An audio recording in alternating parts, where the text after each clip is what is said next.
Branch accounting नया chapter. देखा जाए तो एएस के अलावा अभी लास्ट चैप्टर है, अकाउंटिंग स्टैंडर्ड है। अकाउंट से उसमें 1 हो चुका है और 10 हो चुका है, जो सिलेबस 16 और 22 में कॉमन है। बाकी जो है वो अब अलग अलग है, तो वो देखेंगे लास्ट में। अब ब्रांच अकाउंटिंग ये भी कॉमन है, दोनों के अंदर है, सिलेबस 16 में भी और 22 में भी है। चलिए तो देखते हैं ब्रांच अकाउंटिंग। बड़ा ध्यान से पढ़ना, लेकिन इसकी अकाउंटिंग थोड़ी अलग होती है, ठीक है, थोड़ी अलग होती है, थोड़ी डिफरेंट होती है, तो उसको समझने की शक्ति तुमको भगवान प्रदान करे, ठीक है ना। तो पूरा दिमाग लगाना, तो ऐसा नहीं कि एकदम बेसिक वाला चीज़ है, ठीक है ना, थोड़ा अलग अकाउंटिंग होता है इसका, तो उस हिसाब से ही अपन सोचेंगे। अब देखो, टिपिकल नहीं कहेंगे, टफ नहीं कहेंगे, ठीक है, लेकिन हाँ अलग है। चलिए ब्रांच अकाउंटिंग देखते हैं क्या होता है। सर ब्रांच अकाउंटिंग क्यों जरूरत पड़ी, क्या होती है ब्रांच? हाँ जी, सबसे पहले कोई भी बंदा ऑब्वियसली एक जगह से बिजनेस स्टार्ट करता है, okay, that is the office. उसके बाद क्या, और वही हेड ऑफिस बन जाता है। उसके बाद क्या होता है, जैसे जैसे उसका काम बढ़ता जाता है वैसे वैसे क्या करता जाएगा, वो अलग अलग जगह, हाँ, अपने बिजनेस की अलग अलग जगह ब्रांच ओपन करता जाएगा, अलग अलग जगह ऑफिसेज ओपन करता जाएगा, that is called branch, okay.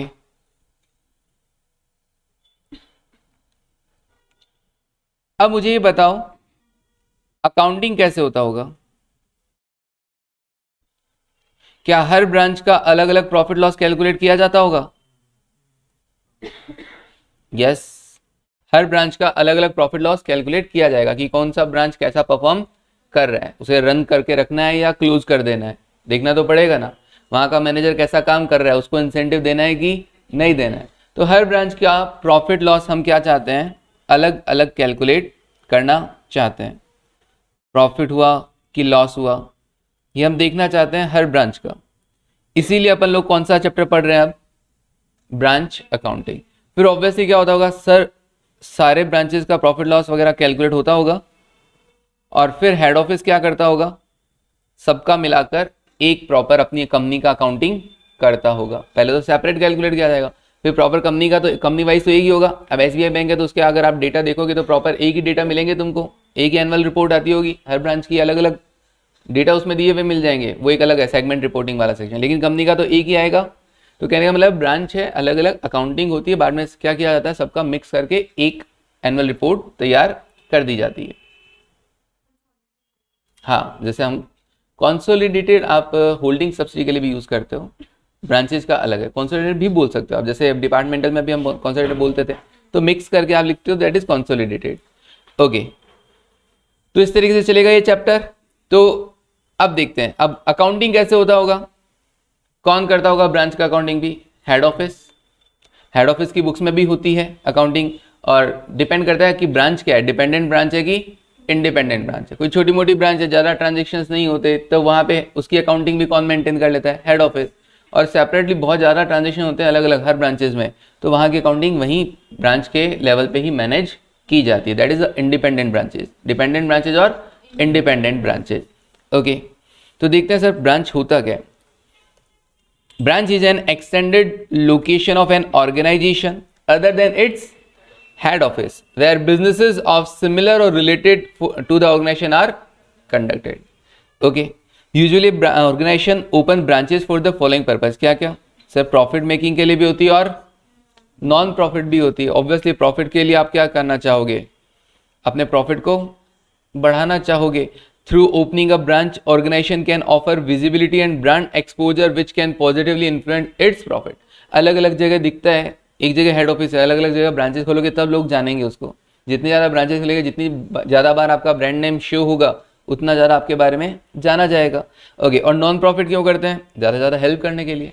अलग अलग ब्रांचेस क्यों ओपन किया जाता है, ज़्यादा से ज़्यादा लोगों की हेल्प की जा सके, ओके। फिर उसके बाद क्या, the typical characteristics of a branch are, a branch is not a separate legal entity but rather an extended unit of an organization, okay. कोई अलग से इसका कोई नाम नहीं है, कोई अलग से अपने को कोई अकाउंट नहीं बनाना, मतलब अलग से सेपरेट कुछ नहीं है, उसी नेम के अंडर में एक पर्टिकुलर हेड ऑफिस है, उसका नेम जो है उसी नेम के अंडर में क्या किया जाता है, अलग अलग ऑफिसेज ओपन किए जाते हैं. All branches are controlled by their head office. Hence, a branch is completely dependent on its head office for its operation and decision making. Obviously, decision making तो एक जगह से ही होगा, वो सारी branches पे क्या हो जाएगा, applicable हो जाता है. Then, an organization can open a branch level पे भी decision लिए जाते हैं, ऐसी बात नहीं है, but हाँ, वो decision सबका common ही रहता है. An organization can open a branch in the same country where it is registered or in any other country. India में हेड ऑफिस है तो जरूरी है कि इंडिया में ब्रांच हो, बाहर भी तो हो सकती है ना. हाँ जी, ओके. चलिए,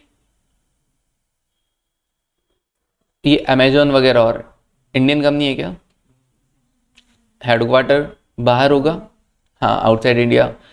और उसके बाद इंडिया में भी इन लोगों ने अलग अलग हेडक्वार्टर बना रखे हैं, ब्रांचेज वगैरह ओपन कर रखी है, तो ये सब अलग अलग. तो ऑब्वियसली एक कंट्री में भी हो सकती है आपके ब्रांचेज, एक से बाहर भी.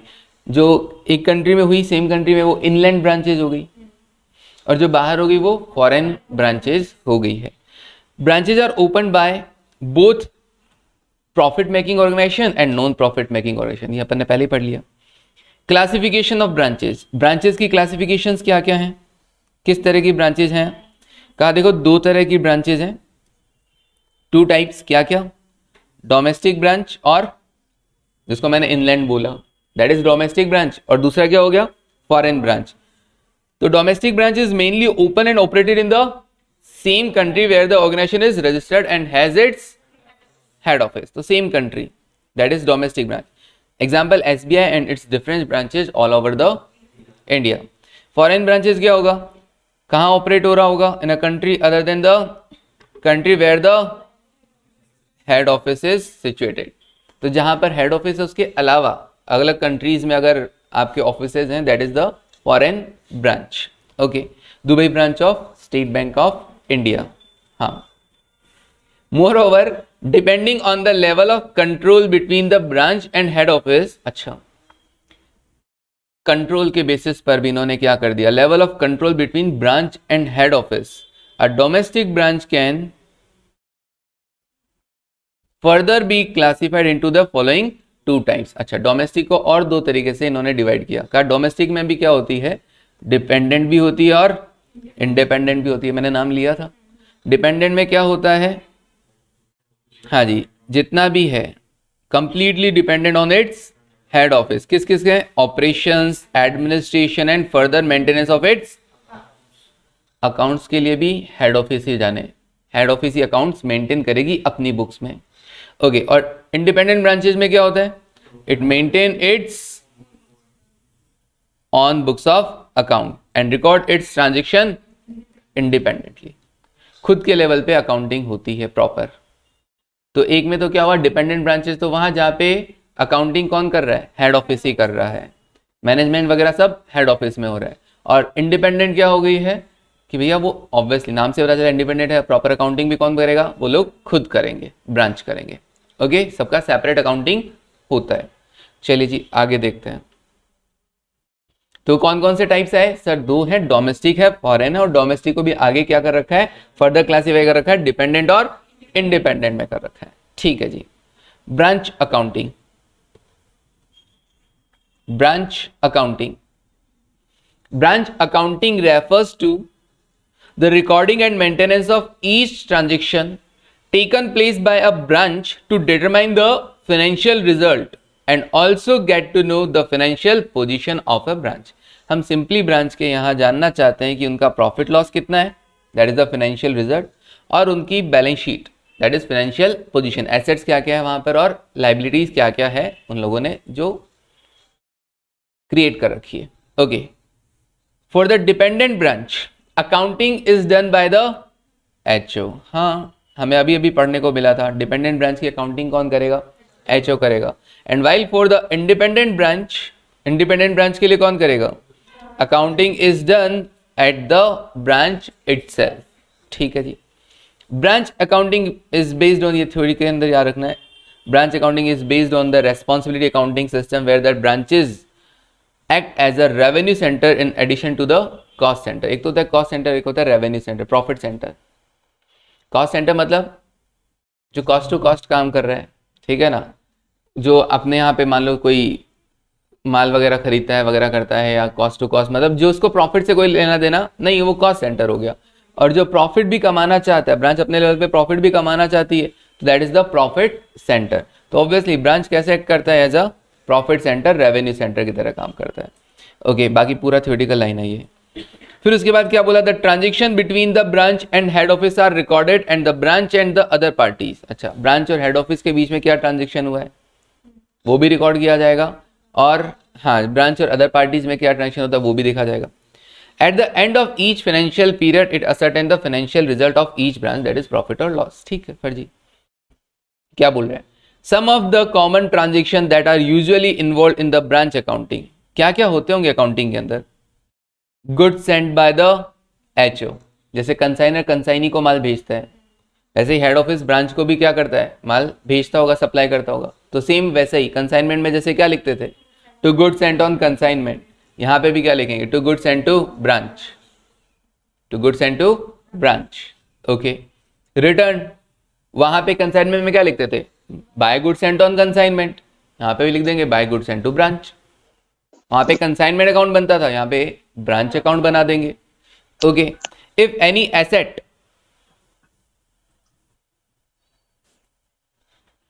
If any asset sent by HO, कोई एसेट भेजा है, कैश भेजा है, remitted by HO for meeting the branch expenses, तो जैसे कंसाइनर खर्चे करता था तो टू बैंक लिख देते थे, यहाँ पे भी क्या होगा, एचओ खर्चे करेगा टू बैंक लिख दिया जाएगा, सिंपल।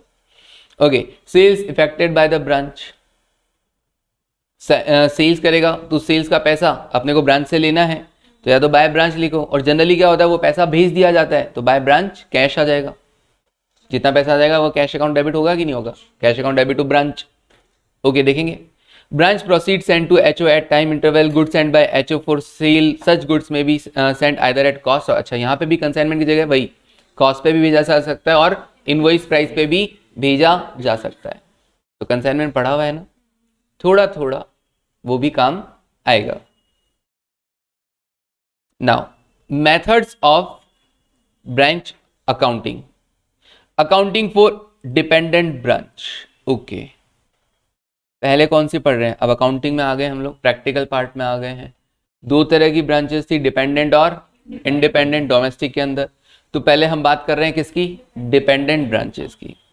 ज्यादातर क्वेश्चन आपको इसी के मिलेंगे, सिलेबस 16 के अंदर तो यही वाले आते हैं, सिलेबस 16 में तो यही वाले आते हैं, ठीक है ना। तो सिर्फ और सिर्फ फोकस किस पे करना है, इसी पे करना है मेनली, तो डिपेंडेंट ब्रांचेस के अंदर मेनली। इंडिपेंडेंट के जो थोड़े बहुत क्वेश्चन आते हैं वो मैं करवा दूंगा, उसमें कोई जोर नहीं आता है। तो 16 में तो इतना ही, 22 में अभी तक एक्सपीरियंस हुआ नहीं है कि वो लोग कैसा पेपर देंगे। अगर 16 के बेसिस पे ही देते हैं तब तो सेम यही पैटर्न रहेगा, और कुछ और एड ऑन कर देते हैं तो हमें वो भी पढ़ना पड़ेगा फिर। ओके, तो देखेंगे मॉड्यूल में है, मॉड्यूल में पहले भी था और भी चीजें हैं, लेकिन हम लोग पढ़ते नहीं थे क्योंकि जब आता ही नहीं है तो फिर पढ़ के क्या होगा। बट 22 वालों को तो पढ़ाना पड़ेगा, क्या पता क्या दे दे। न्यू सिलेबस बोल के क्या होता है, वो लोग पैटर्न थोड़ा सा चेंज कर देते हैं, तो पढ़ लेंगे। इसी बहाने 16 का भी भला हो जाएगा, पढ़ेंगे तो पढ़ लेंगे। वरना 16 वाले मेनली किस पे फोकस करेंगे, इसी पे फोकस करेंगे। अकाउंट कुछ आए या ना आए आगे का, लेकिन ये तो आना चाहिए। Now accounting for dependent branches, the recording of transaction take place at branch and maintenance of account of each branch is done by head office. जो भी ट्रांजेक्शन रिकॉर्ड किए जाते हैं, अकाउंट्स मेंटेन किए जाते हैं, वो कौन करेगा डिपेंडेंट के केस में, हेड ऑफिस करता है। Any dependent branch follows any of the following 4 methods of accounting. 4 तरह की अकाउंटिंग है एक में भी, ठीक है। कौन कौन सा, डेटर मेथड और सिंथेटिक मेथड, अलग अलग नाम है। हम इसको मेनली किससे नाम से जानते हैं, डेटर मेथड से। सिलेबस 16 में डेटर मेथड ही मिलेगा तुमको। ये 22 में नाम दे रखा है सिंथेटिक मेथड। मैंने नोट्स उसके अकॉर्डिंग भी बनाए हैं ताकि कॉमन हो जाए, जो भी अच्छा लगा। फिर उसके बाद stock and debtor method, stock and data method और एनालिटिकल मेथड। एनालिटिकल मेथड क्यों बोलते हैं, उसको सिंथेटिक बोलते हैं भैया, छोटा सा है, कृत्रिम। सिंथेटिक मतलब क्या होता है, बनाया हुआ खुद का, देखा जाए तो ठीक है ना, जो नेचुरल नहीं है। उसमें क्या होता है, बहुत समराइज फॉर्मेट में अकाउंटिंग कर रखी है, बस जितने जितने रिक्वायर्ड डेटा है ना उतने उतने अपने को चाहिए डेटर मेथड में, और अपन अकाउंटिंग कर देते हैं, प्रॉफिट लॉस कैलकुलेट कर देते हैं। स्टॉक एंड डेटर मेथड में क्या होता है, डिटेल में अकाउंटिंग किया जाता है। ब्रांच का हम ग्रॉस प्रॉफिट भी कैलकुलेट करते हैं, नेट प्रॉफिट भी कैलकुलेट करते हैं, ठीक है ना, पूरा पूरा डिटेल के अंदर एनालिसिस करते हुए हम लोग क्या करते हैं, स्टॉक का क्या हुआ, डेटर्स का क्या हुआ, वो सारी अकाउंटिंग की जाती है। इसलिए इसको एनालिटिकल मेथड बोल दिया गया, किसको, स्टॉक एंड डेटर मेथड को। ओके, फिर फाइनल अकाउंट्स मेथड, ये तो अपना वाला ही है। फाइनल अकाउंट जैसे बनते हैं ट्रेडिंग P&L वगैरह, ठीक है ना। यहाँ पे ट्रेडिंग P&L नहीं बनते हैं, यहाँ पे और यहाँ पे ट्रेडिंग P&L नहीं बनता है। फिर भी आप तो बोले ना gross profit net profit find out करेंगे, हाँ, बट ट्रेडिंग P&L नहीं, उसका नाम अलग है, ब्रांच एडजस्टमेंट और ब्रांच P&L, ठीक है ना, देखेंगे। फाइनल अकाउंट मेथड अपने जैसा ही होगा। और फिर अच्छा, ये एक तो हो गया कौन सा, कॉस्ट बेसिस, और दूसरा हो गया होलसेल प्राइस बेसिस। इस होलसेल का तो अपने पास एक क्वेश्चन है और आता भी नहीं है, पढ़ाता ही नहीं हूं मैं तो 16 के अंदर, ठीक है ना, बिल्कुल भी। तो मेनली डेटर मेथड और then stock and debtor method. Final account में कोई दिक्कत नहीं होता, आप ऐसे ही कर दोगे, आपको आते हैं फाइनल अकाउंट्स बनाना। नाउ पहले बात किसके करेंगे, आज बात करेंगे डेटर मेथड की। ओके, तो हम ब्रांच अकाउंटिंग पढ़ रहे हैं, उसमें हम डिपेंडेंट ब्रांचेस पढ़ रहे हैं। डिपेंडेंट ब्रांचेस में कौन सा मेथड, डेटर मेथड पढ़ रहे हैं। ओके, देखो क्या होगा। Under this method of accounting, head office maintain separate branch account, okay, for each branch. Jaipur में ब्रांच है तो जयपुर ब्रांच अकाउंट, कोटा में ब्रांच है कोटा ब्रांच अकाउंट। तो जितना भी ब्रांचेज है अपना, उनके लिए सेपरेट ब्रांच अकाउंट बनेगा। ओके, हेड कौन मेंटेन करेगा, हेड ऑफिस। हेड ऑफिस कहां है, ये सीक्रेट है, ठीक है। Which appears as debtor in the books of HO। Okay, HO अपनी बुक्स में उसको कैसे ट्रीट करेगा, जस्ट लाइक डेटर, इसलिए इसका नाम क्या पड़ गया, डेटर मेथड पड़ गया। ओके, डेटर क्यों, इतना पैसा उससे लेना है और इतना पैसा उससे रिसीव हो चुका है, बाकी और लेना है। डेटर ये तो होता है, जब डेटर को माल बेचते हैं तो हम कहते हैं कि भैया समय, डेटर से इतना पैसा लेना है। फिर डेटर से जितना पैसा आ जाता है उससे डेटर बैलेंस क्या हो जाएगा, कम हो जाएगा, बाकी बचा अभी भी डेटर से लेना है, सिंपल। तो just like debtor in the books of HO, किसकी बुक्स में, सेपरेट ब्रांच अकाउंट, किसकी बुक्स में, बुक्स ऑफ, ओके, तो बुक्स ऑफ HO, मान लीजिए जयपुर ब्रांच है तो हम कौन सा अकाउंट बनाएंगे, Jaipur branch account. Okay, hence the HO has the right to claim the money arising out of the operation carried out by the branch after meeting the necessary expenses of branch। Branch अपने यहाँ पे जो खर्चे करने वगैरह कर ले, उसके बाद जो पैसा बनता है हमको हमारा दे दे। Okay, primarily HO adopt dater method or synthetic method for its dependent branch accounting with generally small scale and size। अच्छा, ये डेटर मेथड कब फॉलो किया जाता है, जब ब्रांच कैसी हो, छोटा साइज का, ठीक है ना, छोटी सी ब्रांच ओपन कर रखी है, ज्यादा ट्रांजेक्शन्स होते नहीं है, इसलिए वो लोग वहां पे क्या मेथड यूज करते हैं, डेटर मेथड। ज्यादा ट्रांजेक्शन होंगे तो वो कौन सा यूज करेंगे, फिर stock and debtor method use करेंगे। This method is also called the synthetic method. ठीक है जी, the typical characteristics of this method क्या क्या है, two ledger accounts are maintained for recording the transaction. दो अकाउंट बनते हैं, पहला ब्रांच अकाउंट और दूसरा गुड्स सेंट टू ब्रांच। जैसे कंसाइनमेंट में नहीं बनाते थे मेनली अपन, एक तो कंसाइनमेंट अकाउंट, एक goods sent on consignment account. हालांकि वहां पे तो कंसाइनी अकाउंट भी बनता था, ओके, बट यहाँ पे ब्रांच और goods sent to branch. Okay, in the branch account only the transaction, केवल कौन से ट्रांजेक्शन रिकॉर्ड करने हैं, between the HO and branches are to be recorded. इसका मतलब क्या हुआ सर,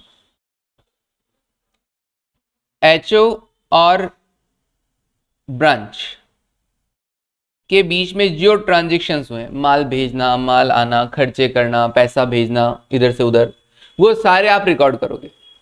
लेकिन ब्रांच अपने लेवल पे और कोई ट्रांजेक्शन कर रहा है अदर पार्टीज के साथ, उसे आपको रिकॉर्ड नहीं करना है। मतलब ब्रांच अपने ब्रांच डेटर्स के साथ, अपने वहां लोकेलिटीज के साथ, जिसको माल बेच रहा है, सप्लाई कर रहा है, उसके साथ जो भी ट्रांजेक्शन करता है, क्रेडिट सेल्स, कैश सेल्स, ठीक है ना, सेल्स रिटर्न, ठीक है, डेटर ने माल वापस लौटा दिया, पैसा डुबा दिया, वो सब हमें अकाउंटिंग नहीं करना है, हमें सिर्फ और सिर्फ एचओ और ब्रांच के बीच में होने वाली ट्रांजैक्शंस को ही रिकॉर्ड करना है और अपने आप प्रॉफिट लॉस निकल कर आ जाएगा। प्रॉफिट लॉस अपने आप आ जाएगा, टेंशन लेने की कोई बात नहीं है। ब्रांच अपने लेवल पे माल बेच रहा है, उसको कितने में बेचा, पैसा डूब गया, कितना माल लौट के आया, कोई अकाउंटिंग नहीं करना। तो ब्रांच अकाउंट में ब्रांच को हम क्या मान रहे हैं, एज ए डेटर मान रहे हैं, हम हेड ऑफिस हम अपना डेटर मान रहे हैं। हमने उस डेटर के साथ साथ क्या क्या ट्रांजेक्शन्स किए हैं, केवल अपने को वही रिकॉर्ड करना है, प्रॉफिट लॉस अपने आप आ जाएगा।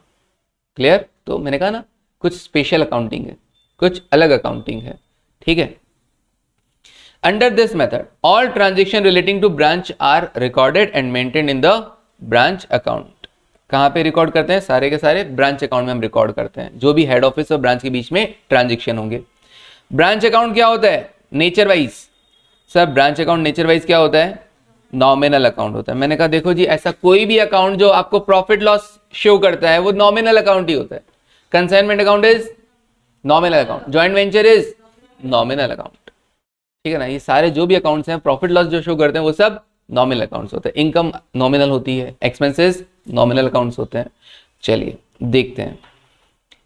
When goods are sent by HO to branch at cost, that are to be accounted at cost price, whereas when goods are sent by HO at invoice price, that are to be accounted at invoice price. वाह, कैसी बातें करता है। अगर cost पे भेजोगे तो cost पे रिकॉर्ड करेंगे, इनवॉइस प्राइस पे भेजोगे तो इनवॉइस प्राइस पे रिकॉर्ड करेंगे। एंड जब भी इनवॉइस प्राइस पे रिकॉर्ड करते हैं उसकी लोडिंग हटाते हैं कि नहीं हटाते हैं वापस?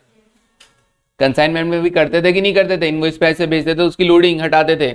स्टॉक क्लोजिंग स्टॉक के लिए स्टॉक रिजर्व वर्ड यूज करते थे लोडिंग के लिए। गुड सेंट ऑन कंसाइनमेंट के लिए good Saint on consignment use करते थे। वैसे यहाँ पर भी गुड सेंट टू ब्रांच के लिए गुड सेंट टू ब्रांच ही यूज करेंगे, और क्लोजिंग स्टॉक के लिए स्टॉक रिजर्व ही यूज करेंगे। हाँ, डिपार्टमेंटल में भी स्टॉक के लिए करते हैं, क्लोजिंग स्टॉक के लिए स्टॉक रिजर्व। हाँ, पढ़ के आए हो ताजा ताजा। हाँ, टेस्ट है तो ऑल द बेस्ट है।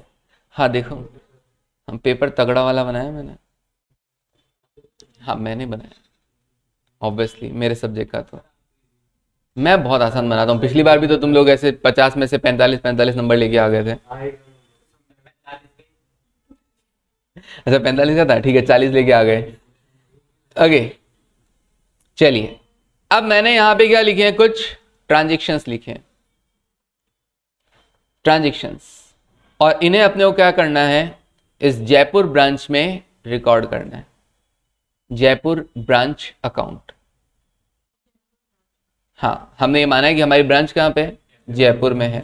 ऑब्वियसली हम लोग अभी फिलहाल जयपुर में ही है, तो जयपुर ब्रांच अकाउंट अपने को देखना है। और हेड ऑफिस कहाँ है? सीक्रेट है। हाँ, चांद पे।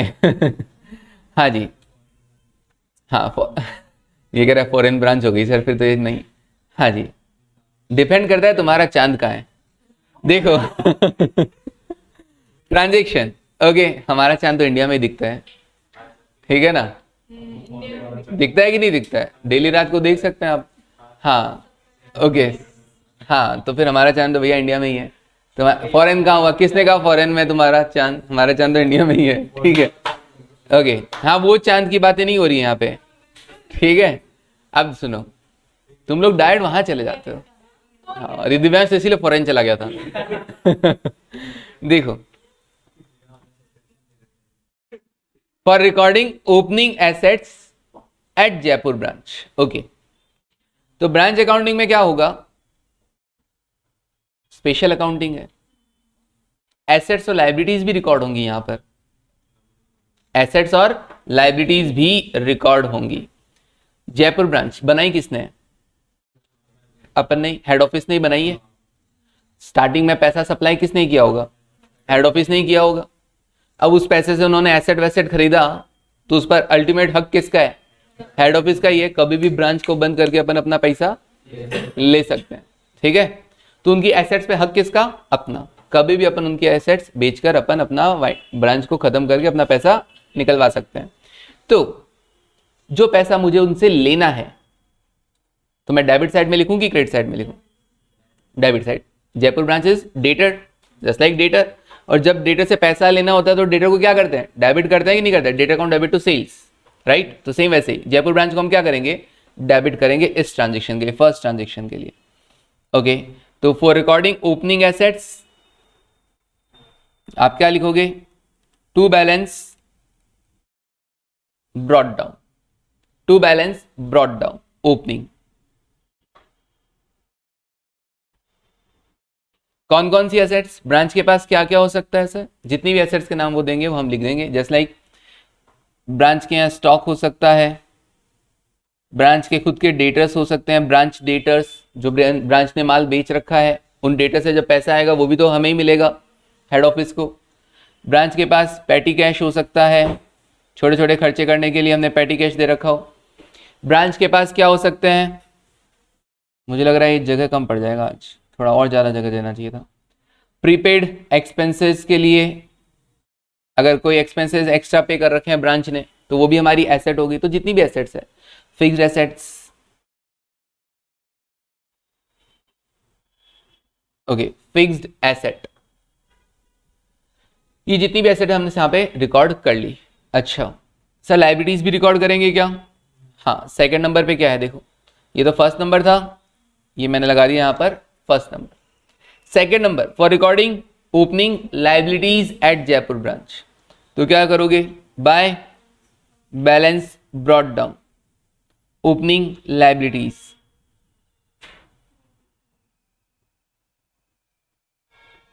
हाँ जी, ओपनिंग लाइबिलिटीज, लाइबिलिटीज के नाम पे क्रेडिटर्स हो जाते हैं अपने और आउटस्टैंडिंग एक्सपेंसेस हो जाते हैं, हाँ बीपी वगैरह जो भी हो वो सब देख लेंगे। और फिर उसके बाद ऐसे ही क्या होता है सेम, ये क्लोजिंग लाइबिलिटीज और क्लोजिंग एसेट्स को भी रिकॉर्ड करना होता है। क्लोजिंग किस तरफ आएगा, हाँ जी बाय बैलेंस, जगह कम है इसलिए मैं सिर्फ क्या लिख देता हूं यहां पर, बाय बैलेंस कैरेट डाउन, और यहां लिख देता हूं क्या, closing assets, closing assets, okay. और इस तरफ क्या लिख देता हूं, to balance carried down, to balance carried down, that is closing. देखते चलना, अभी कुछ नहीं लिखना अपने को, सर ऑप्शन कहां दिया आपने, ऑनलाइन वालों को तो बोल दूं कि अभी कुछ नहीं लिखना। क्लोजिंग लाइबिलिटीज, क्या आप लोगों ने इनकम्प्लीट रिकॉर्ड्स पढ़ा है, पढ़ा है ना, पढ़ा तो था। उसमें स्टार्टिंग के 4 questions profit loss find out करने के, ओपनिंग बैलेंस शीट दे रखा है और क्लोजिंग बैलेंस शीट दे रखा है, उससे आप ओपनिंग कैपिटल और क्लोजिंग कैपिटल कैलकुलेट करते थे, और फिर क्लोजिंग कैपिटल को ओपनिंग कैपिटल से कंपेयर करके आप प्रॉफिट लॉस कैलकुलेट करते थे। सेम ये ओपनिंग एसेट्स, ये opening liabilities, asset minus liability opening capital, और ये क्या आ गया, क्लोजिंग एसेट्स और closing liability, that is the closing capital. अगर मैं इनको कंपेयर करूं ओपनिंग और क्लोजिंग को, तो मेरे पास प्रॉफिट आता है कि नहीं आता है, हाँ सर प्रॉफिट आ जाता है, ओके। तो इसीलिए अपने को यहां पर एसेट्स और लाइबिलिटीज को लिखना होता है, ये अपने को प्रॉफिट कैलकुलेशन में हेल्प करती है। अच्छा उसके अलावा वहां पे क्या होता था, और भी ट्रांजेक्शन होते थे ना ड्राइंग्स के, कोई एडिशनल कैपिटल के, इंटरेस्ट ऑन कैपिटल, वैसे यहाँ पर बीच में अपने को कुछ और ट्रांजेक्शन्स लिखने हैं। अब वो क्या क्या है, हमारे और ब्रांच के बीच में जो जो ट्रांजेक्शन्स हुए थे, हमारे और ब्रांच के बीच में जो जो ट्रांजेक्शन्स हुए थे, क्या क्या ट्रांजेक्शन्स हुए थे, देखो हमने ब्रांच को माल भेजा था, हाँ अच्छा ये नंबरिंग तो लगा दूं, ये 1 था, ये ओपनिंग लाइबिलिटीज 2 था, फिर क्लोजिंग एसेट 7th नंबर पे था, मैं कहा अच्छा ये 7th नंबर, और क्लोजिंग लाइबिलिटीज 8th नंबर पे था, ठीक है। फिर उसके बाद for goods send to Jaipur branch, जब आप जयपुर ब्रांच को गुड्स भेजेंगे, कौन भेज रहा है, चाहे HO2 ब्रांच, चाहे कोई और ब्रांच, जैसे like Kota branch, Kota branch Jaipur branch को भेज रही है, तो क्या उसमें भी HO यहां रिकॉर्ड करेगा, सर अगर HO भेजता है किसको, जयपुर ब्रांच को, तो ऑब्वियसली वो क्या रिकॉर्ड करता है, to goods and to branch, to goods and to branch, okay, to goods and to branch, किसने भेजा? हेड ऑफिस ने। किसको? जयपुर ब्रांच को। HO to Jaipur branch. अगर, हाँ जी, अगर कोटा ब्रांच जयपुर ब्रांच को भेजे तो भी अपने को रिकॉर्ड करना है क्या? हाँ सर, ये माना जाएगा कि कोटा ने जब जयपुर को भेजा तो हम ये मानेंगे कि कोटा ने HO को भेजा और फिर HO ने जयपुर को भेजा। तो भेजा कि नहीं भेजा? HO ने जयपुर ब्रांच को अगेन माल भेजा। तो कोटा भी अगर जयपुर को भेज रही है तो सिंपली डिपार्टमेंट वाला रूल लगाना। भी सर कभी कंसाइनमेंट बोलते हो, कभी डिपार्टमेंट बोलते हो, सारे पढ़ के आए तो सारे आज ले रहे हो हमको। हाँ, डिपार्टमेंट वाला रूल लगाना। ट्रांसफर होता था डिपार्टमेंट में, एक डिपार्टमेंट से दूसरे डिपार्टमेंट में, तो रिसीविंग डिपार्टमेंट के तो डेबिट साइड में और ट्रांसफरिंग के, अब ये कोटा जयपुर को भेज रहा है तो रिसीविंग डिपार्टमेंट कौन हुआ? जयपुर। तो जयपुर के डेबिट साइड में लिखना होगा कि नहीं होगा? लिखना होगा। और कोटा ब्रांच के क्रेडिट साइड में लिखना होगा। क्लियर है वाली चीज? ओके, तो इसको भी हम रिकॉर्ड करेंगे। तो for goods and to branch, to goods and to branch लिखा, HO टू जयपुर ब्रांच हो चाहे अदर ब्रांच हो, चाहे आपको कोटा लिखना हो कोटा लिख लो और अदर लिखना हो अदर लिख लो। Other branch to Jaipur branch. Okay, record कर लिया। फिर उसके बाद for goods return by Jaipur branch, अब जयपुर ब्रांच माल लौटा रही है, इसमें भी मैंने 3 चीजें लिखी। जयपुर ब्रांच किसको दे रही है? हेड ऑफिस को, रिकॉर्ड करेंगे। जयपुर ब्रांच किसको भेज रही है? अदर ब्रांच को। तो अदर ब्रांच को मतलब जयपुर अगर कोटा को दे रही है तो जयपुर से head office, then head office से कोटा, ऐसा मानेंगे। तो ये भी रिटर्न के अंदर काउंट होगा। HO इसको भी रिकॉर्ड करेगा। अच्छा, मान लो जयपुर के ब्रांच डेटर ने डायरेक्टली HO को भेज दिया। जयपुर के ब्रांच डेटर ने, अच्छा कोटा ने भेजा अगर, सॉरी, जयपुर ने अगर भेजा किसको? या तो जयपुर डायरेक्ट किसको करेगा? HO को। या क्या होगा? जयपुर किसको भेज रहा है? कोटा को। तो हम ये मानते हैं क्या, जयपुर ने पहले किसको भेजा होगा? HO को, और HO ने किसको भेजा होगा? Kota, accounting point of view से। अच्छा, ब्रांच डेटर ने HO को भेज दिया। जयपुर का, जयपुर ब्रांच हमारा ब्रांच, हमारा गढ़। अगर हम अपना माल बेचते हैं किसी डेटर को, ठीक है ना, अब वो डेटर क्या कर रहा है, उसको पसंद नहीं है तो माल वापस लौटा रहा है, लेकिन अपने को नहीं लौटाया, डायरेक्ट HO को ही भेज दिया। तो क्या होगा? तो ये माना जाएगा क्या कि ब्रांच डेटर ने पहले हमें लौटाया और फिर हमने क्या लौटाया? हेड ऑफिस को। अगर हम ऐसा नहीं करते तो हमारा ब्रांच डेटा अकाउंट भी मेंटेन नहीं हो पाता है तरीके से। तो हमें ब्रांच डेटा को वापस क्लोज करना तो होगा कि नहीं होगा? भाई माल हमने बेचा था तो ब्रांच डेटा हमने डेबिट किया था कि नहीं किया था? माल बेचते हैं तो डेटा डेबिट होता है। ओके, फिर उसके बाद जब वो माल लौट के आ रहा है, HO को भेज दिया तो क्या हुआ? मैं तो अपनी बुक्स में क्या करूंगा? उसको रिवर्स करूंगा कि नहीं करूंगा? तो हम ये मानेंगे ब्रांच डेटा ने क्या भेजा है? जयपुर को भेजा, और फिर जयपुर ने क्या किया आगे? ओके, तो अल्टीमेटली तीनों ही केसेस में जयपुर से HO माल जा रहा है कि नहीं जा रहा है? ट्रांसफरिंग वाले के क्रेडिट साइड में लिखा जाएगा कि नहीं लिखा जाएगा? हाँ, ट्रांसफरिंग ब्रांच के क्रेडिट साइड में, रिसीविंग ब्रांच के डेबिट साइड में।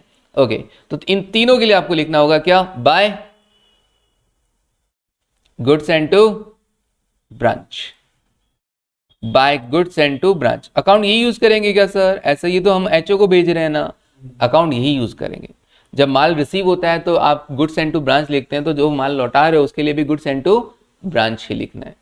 ओके, इसमें क्या क्या आ जाएगा फटाफट बताओ? Jaipur branch to, okay, Jaipur branch to head office. Okay, फिर दूसरा Jaipur to other,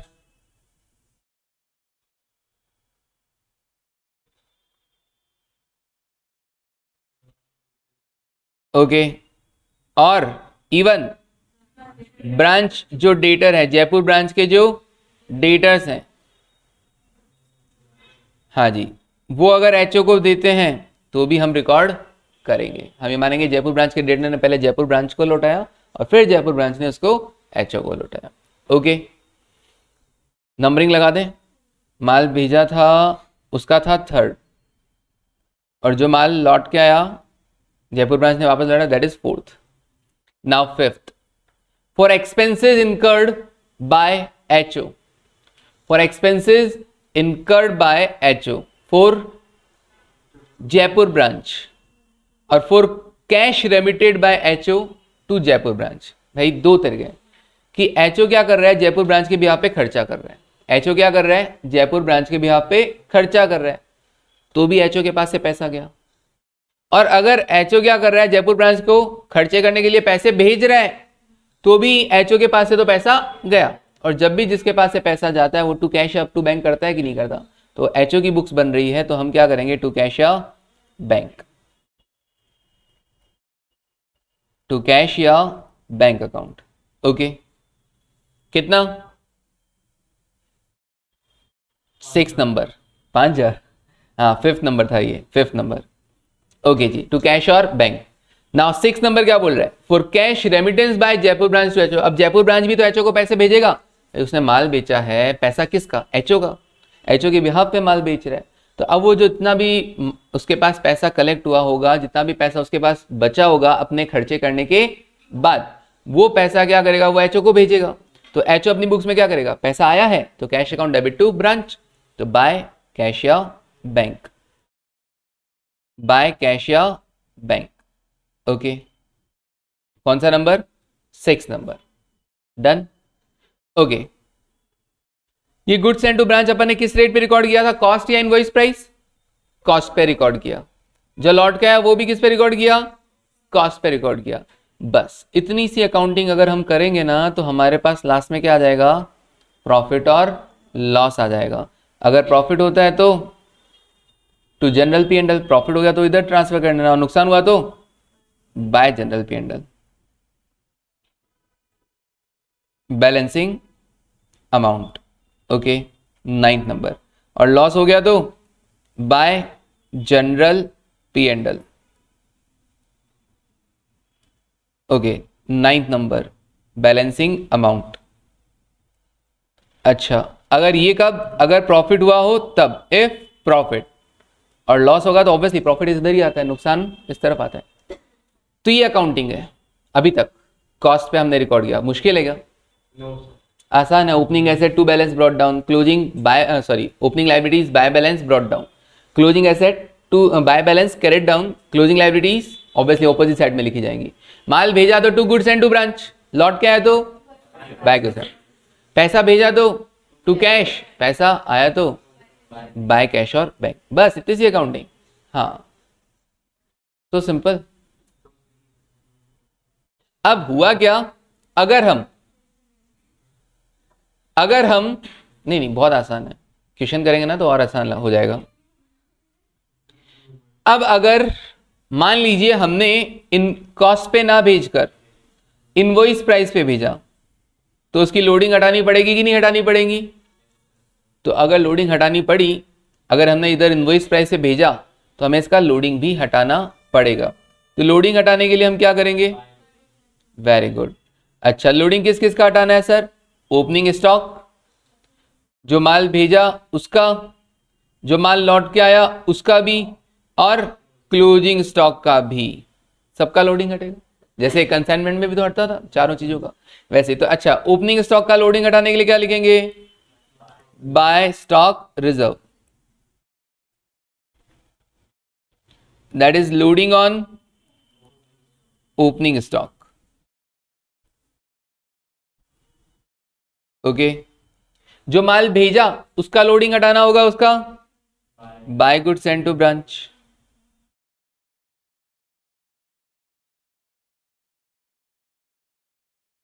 loading on goods sent, loading on goods sent. अच्छा, जो माल लौट के आया उसके लिए लोडिंग हटाना होगा. हाँ सर, क्या लिखोगे, to goods and to branch. क्या लिखोगे, loading on goods return, loading on goods return. और क्लोजिंग स्टॉक के लिए भी तो लोडिंग हटाना पड़ेगा, that is to stock reserve, loading on closing stock, loading on closing stock. Okay, तैयार जयपुर ब्रांच अकाउंट, ट्राई करें। चलिए, तो एक काम करते हैं, आज बहुत पढ़ लिया हमने, समझ लिया, कल इसको वापस समझेंगे और फिर अकाउंटिंग करेंगे। चलिए, thank you, take care and bye.